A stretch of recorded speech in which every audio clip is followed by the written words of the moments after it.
Wowe ukurikiye Impuro Sports TV ndagusuhuje rwose, kuba uri aha ngaha ni iby'agaciro, cyari igihe kinini rero tutabonana kubera ikibazo cy'uburwayi ariko ubu aka kanya ngarutse mbazaniye inkuru zigiye zitandukanye. Ikintu gihari rero aka kanya ni ukuba twarebera hamwe uyu musore witwa Benjamin Sesko mu ikipe ya Manchester United. Benjamin Sesko aka kanya akaba amaze kuba yakumvikana n'ikipe ya Manchester United, agiye kuba yayisinyira nyuma y'uko Manchester United igomba kuba yatanga miliyoni 85 z'amayero.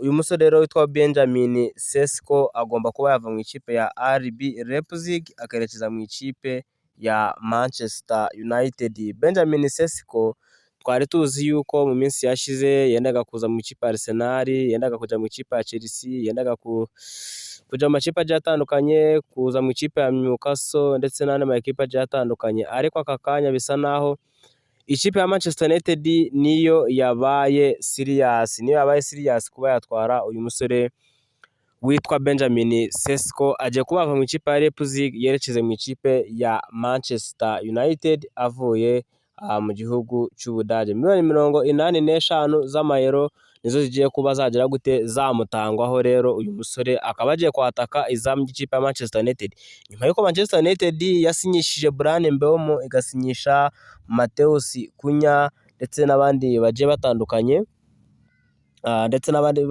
bagiye bava mu academy.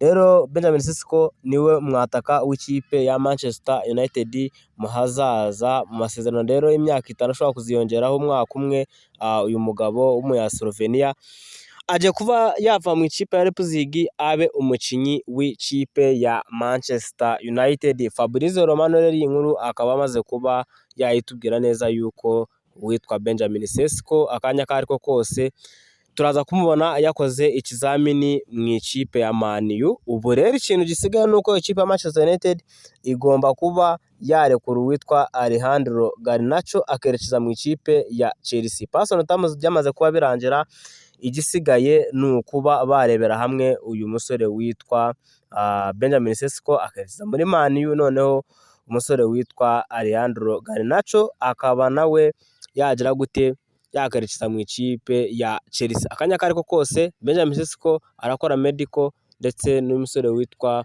Garnacho nawe araza kubasoka mu ikipe ya Manchester United yerekeze mu ikipe ya Chelsea. Andi makuru agiye atandukanye turaza kuba tuyareba mu kanya gatoya kari imbere. Icy'ingenzi nuko wareba niba warakoze subscribe kugira ngo rero dukomeze tugire tubane neza 5 kuri 5. Nkubwira yuko uburwayi nayimaranye ibyumweru bikaba muri 2, ubu ndabona natangiye kumera neza. Tujye kongera turahatwika kabisa. Uranyandikira muri comment umbwire uko ubyumva, noneho dukomeze noneho dukwakwanye, turebe uburyo twagira Impuro Sports TV twabagezaho ibintu byiza biryoshye neza cyane. Amakipe yagiye akina pre-season byose turaza kuba tubigaruka, turaza gukora ikiganiro kirambuye. Icy'ingenzi nuko wareba niba warakoze subscribe ukayikanda, kugira ngo uzaje ubona video mu bambere. Ukibona mu bambere tubwiye muri comment, tubwire yuko ari wowe wayibonye bwa mbere. Ndabakunda cyane.